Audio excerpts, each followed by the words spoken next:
Thank you and good afternoon. My name is Sergeant Chris Warren and I'm with our prolific offender engagement team, which falls under our offender management unit.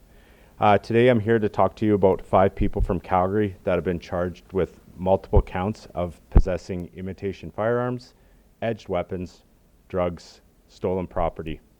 This was due to a complex investigation that actually started back on April of 2021 when police became aware of suspects that were participating in activity that was consistent with drug trafficking, including the use of firearms and edged weapons. Over the next 17 months, the investigation was concluded on October 3rd of 2022, and a search warrant was executed in the Rosscarrock area of Calgary. During the search of the residence, the following items were seized. There was approximately 130 grams of various suspected methamphetamines and fentanyl, as well as 11 imitation firearms and approximately 100 edged weapons.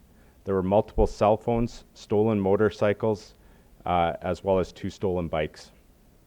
As a result of this investigation, Crystal Layton, Timothy Farney, Nicole Hiltz, Maria Mueller, and Gina Sturkenberg of Calgary have been charged. I would just like to highlight the fantastic work from our District 2 patrol officers on this file, and also like to mention that these type of investigations require significant resourcing from all across the service, as well as our external partners. Our efforts to address violence rely on the strong community support. So we are asking the public's help that if you have any information that could help investigations such as these, to please come forward and either contact police or Crime Stoppers. I will now take questions.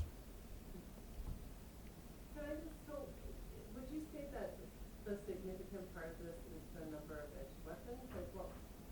I would say the significance comes from, one, the amount of edged weapons that were found in this one residence, as well as the 11 imitation firearms.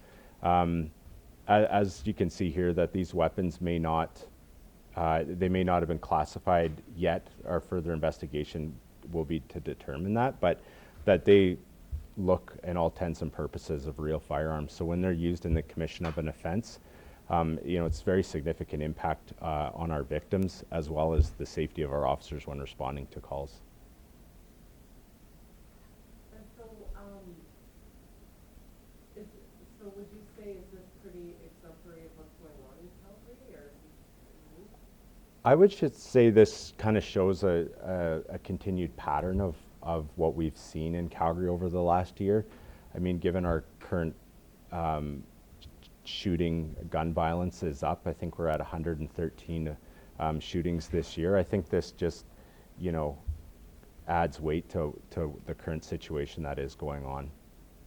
And so were these people known to you guys? These individuals were known to Calgary Police, yes. And are you continuing to investigate? Yeah, so the investigation continues. All these firearms here will have to go through our firearms investigation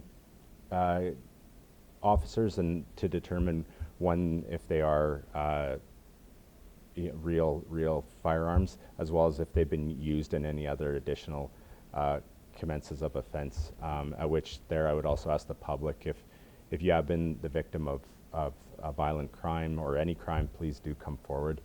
That's how these types of investigations come to a successful closure. Right, so you don't know if they were used in that? Currently at this point, we don't know if they've been used directly in a violent offense. And so the one weapon that looks like a machine gun, that's a paintball gun?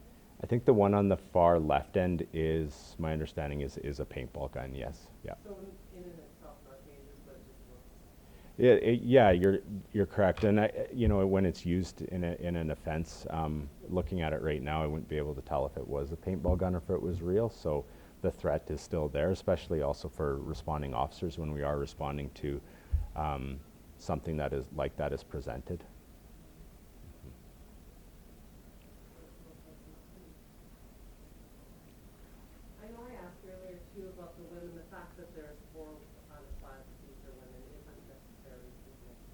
I don't think it's significant in relation to this file, no. It's not uncommon, I guess. No, it's not uncommon in larger investigations and where there's multiple people arrested. So a lot of times when people see something that they're like, oh, that doesn't seem right, it also almost seems like a burden to, have the police come and look at things, or like, I saw somebody suspicious in my neighborhood. If you see anything that looks out of place, are we always better off to call it in? Is it that small little detail that could really change things? Absolutely, and I mean, your suspicions are going off for a reason, and it's probably for good reason. So I would say, whether it be big or small, it's important to bring that piece of information. That there's many investigations that we currently have that we're just looking for that last little piece to kind of tie it all together. So I would say absolutely, please bring any information forward. It could be just that last bit of information we need. In terms of this cache of weapons and stuff, were all the firearms imitations? Some were, some weren't? So far, right now, from what we can tell, they are imitations of firearms, but we're currently in the process of testing them to see if they do pass the threshold for firearms. So the investigation into those is still ongoing.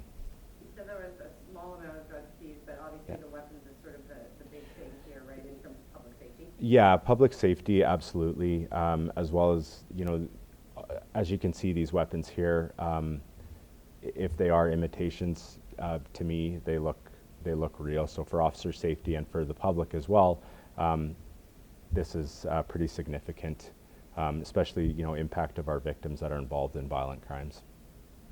Just lastly, you talked about the sort of 17 months. Are you able to sort of expand on the scope of that investigation? How many units, how many officers, that kind of thing? Yeah, I wouldn't be able to give you an exact number for the amount of officers, but an investigation into this length, a lot of units went into it.